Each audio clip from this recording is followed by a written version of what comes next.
Good morning সবাইকে। তো আজকে সকালটা তো দেখতেই পাচ্ছ, বৃষ্টি হচ্ছে এত।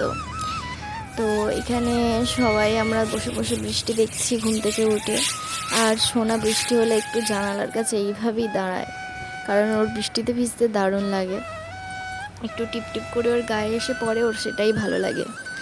আর তারপরেই খানিকক্ষণ পরে এত রোদ পড়েছে, বিছানায় এসে রোদটা পড়েছে সেটাই দেখাচ্ছি। কি সুন্দর লাগছে, গাছে পাতাগুলো রোদটা পড়েছে, কুচি কুচি, কি সুন্দর দেখাচ্ছে। তারপরে মুখ হাত ধুয়ে ফ্রেশ হয়ে এসে আমি সকালের যে খাবারটা, এখানে চা পরোটা আর আলু ভাজা আছে, খেয়ে নিলাম। তারপরে চান টান করে আমি শ্রাবণ মাসে আমার চুড়িটা পরা হয়নি, সবুজ চুড়ি পরতে হয়। তো বাবু এখানে আমাকে সেই সবুজ চুড়িটাই পরিয়ে দিচ্ছে।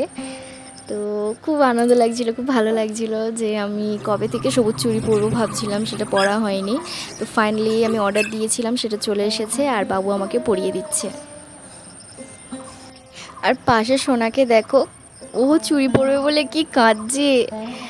আর এই যে আমার চুড়ি পরা হয়ে গেছে।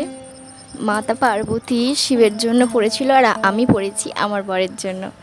তো আমার তো খুবই আনন্দ লাগছিল। আর আমাদের দুজনের হাসি দেখো খালি। Like and subscribe.